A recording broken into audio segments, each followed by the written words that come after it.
Israel और Hezbollah के बीच युद्ध भीषण होता जा रहा है। आज भी हिजबुल्लाह ने इजराइल पर ताबड़तोड़ हमले किए हैं। जो ताज़ा जानकारी हिजबुल्लाह की तरफ से जारी की गई है उसके मुताबिक आज 3 से 4 बड़े हमले हिजबुल्लाह की तरफ से किए गए हैं, जिसके मुताबिक हिजबुल्लाह ने सबसे पहला जो हमला है वो लेबनान के 12 बजे मतलब भारतीय समय के मुताबिक अगर बात करें तो करीब 3:30 बजे मस्कफ साइट पर अटैक किया है। और हिजबुल्लाह का दावा है कि जो उसके रॉकेट है वो निशाने पर लगे और बड़ा नुकसान का दावा इजरायली सेना को किया है। दूसरा हमला ठीक 15 मिनट बाद 12:15 पर किया है, मतलब 3:45 बजे भारतीय समय के मुताबिक बात करें तो ये 2 जगहों पर हमला किया है।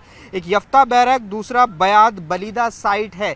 इन 2 साइट पर 12:15 बजे हिजबुल्लाह ने इजराइल पर अटैक किया, तो बड़ा नुकसान का दावा यहाँ भी हिजबुल्लाह ने किया। और उसके बाद तीसरा जो हमला हिजबुल्लाह की तरफ से इजराइल को किया गया वो करीब 1:15 मतलब भारतीय समय के मुताबिक करीब 4:45 बजे मुतेला साइट पर किया गया है। तो ये 3 बड़े हमले हिजबुल्लाह की तरफ से किए गए हैं और हिजबुल्लाह का दावा है कि उसने कई सैन्य ठिकानों को, इजराइल के सैन्य ठिकानों को निशाना बनाया है। और हिजबुल्लाह की तरफ से लगातार जो सैन्य ठिकाने हैं इजराइल के, उनको बड़ा निशाना बनाया जा रहा है। मेरे पीछे जो पूरा आप इलाका देख रहे हैं वो इजराइल लेबनान का बॉर्डर है, जो जंग का मैदान इस वक्त बना हुआ है। यहीं से बड़ी खबर आ रही है। हिजबुल्लाह के जो अटैक्स हैं इजराइल पर वो लगातार जारी हैं। हिजबुल्लाह के ठिकानों पर इजराइल ने भी जवाबी हमले कई जगह पर किए। लेबुना, नकोरा, कफर शोबा या फिर ख़याम जैसी जगहों जहां पर इजराइल ने भी हमले किए हैं। तो लगातार इजराइल और हिजबुल्लाह एक दूसरे पर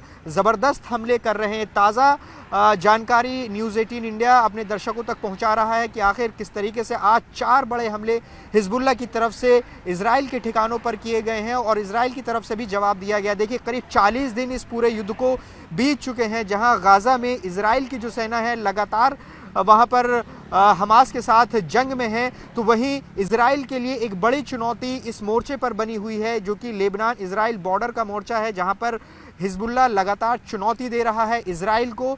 और अब तक अगर आंकड़ों की बात करें कि किसका कितना नुकसान हुआ है तो हिजबुल्लाह का ये दावा है कि उसने करीब 17 से 18 इजराइल के सैनिकों को इस मोर्चे पर मारा है। तो वहीं हिजबुल्लाह ने जो अपने जो उसके लड़ाके मारे गए हैं, जो उसका आंकड़ा जारी किया, उसके मुताबिक कुल इसमें 70 के करीब लोगों की मौत हुई है, जिसमें 64 जो हैं वो हिजबुल्लाह के लड़ाके इसमें मारे गए हैं। तो ये आंकड़े हम आपको बता रहे हैं। और अभी भी इस पूरे इलाके में जो जंग है वो बहुत तेज़ है हिजबुल्लाह और इजराइल के बीच में। इजराइल के प्रधानमंत्री बेंजामिन नेतन्याहू लगातार इस बात को कह रहे हैं कि हिजबुल्लाह उनको ना भड़काए, वरना इसका अंजाम बहुत बुरा होगा। और वो ये भी कह रहे हैं कि अगर ये जंग इस मोर्चे पर बढ़ती है, मतलब इजराइल लेबनान बॉर्डर पर, तो इसका अंजाम लेबनान को भी भुगतना होगा और फिर लेबनान की सरकार ये कहकर नहीं बच सकती कि ये जंग हिजबुल्लाह ने शुरू की है। तो ये तमाम जो जंग है तेज़ इस मोर्चे पर लगातार हो रही है।